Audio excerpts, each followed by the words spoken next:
is Disney moving to focus on sequels and their well-established franchises?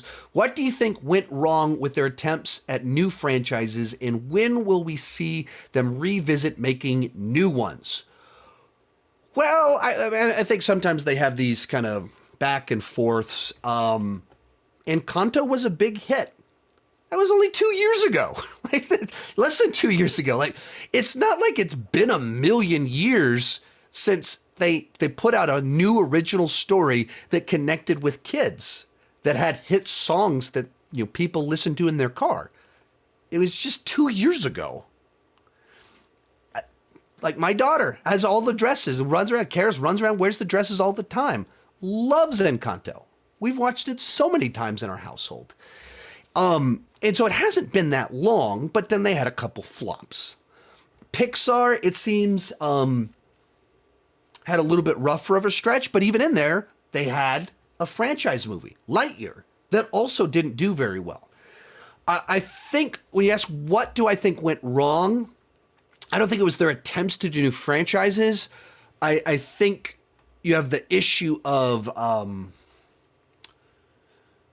you can spend all the money in the world, but human talent, there's certain unique people that are uniquely gifted at running studios, at greenlighting the right ideas, shepherding a writing team. Certain people are uniquely gifted at that. And Lasseter was one of those people. He was, I don't know to what extent everything was true, but he was fired over #MeToo stuff.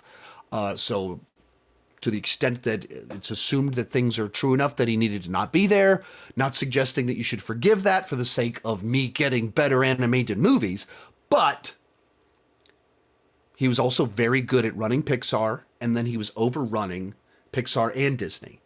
He was good at shepherding the team.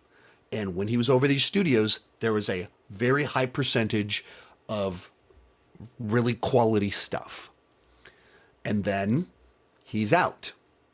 And so you start moving into a new era where the new people in charge take over, and they don't have whatever that secret sauce that he had was. Whatever that gifting that he had to whether greenlight the right projects or know how to develop the projects or recruit the right writers, that they didn't have that. And some of the things they've done more recently maybe feel a little bit, more specific, more culturally specific.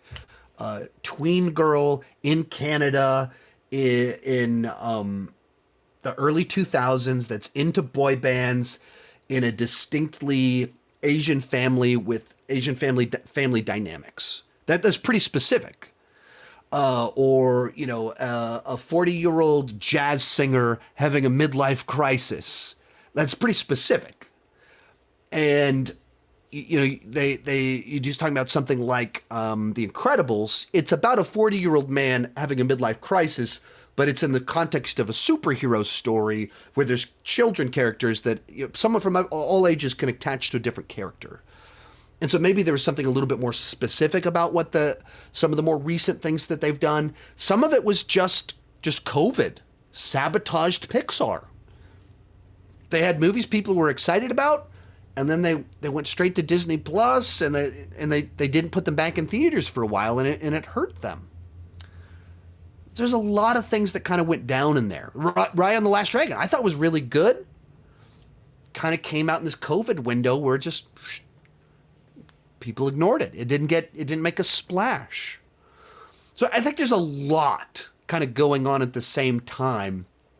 And then when you have Disney have a number of stumbles and their bets didn't pay off, then you go, let's play. We got to play it safe. We got to at least sell tickets for a little while. And so, all right, Frozen 3, Toy Story 5, and you just make the most obvious safe bets that in the past have sold tickets, and then you have the wiggle room to take chances again. That's assuming that it works. But Toy Story worked, Frozen worked, because they were great stories that connected. And if you have the same story group that is significantly less consistent. Encanto, 2 years ago, really good. but they've had more misses, higher percentage of misses than they've had, really the 15 years prior. That same story group doing a Frozen film, it could just be another big fumble. It could be another Lightyear. Toy Story 5, well, it could be Lightyear. So, we'll see. We'll see what happens. But I think it's always going to have this back and forth. I think there has been way too much playing it safe with Disney for 20 years outside of animation. And then now animation is struggling. Pixar is struggling. So then they're applying what worked with doing these live action remakes, Marvel, Star Wars, let's adapt popular things. And now they're applying that to their animated franchises.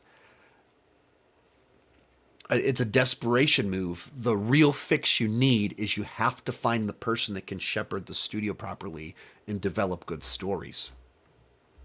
Most of these clips are pulled from my Patreon live streams. I do about 6 live streams every single month. For $2 per month, $20 per year, you can get access to all the exclusive videos and live streams. For $5 per month, you get your name on my end card. At the top tier, you get a 30-minute video chat with me each month. The link down below in the description has more information.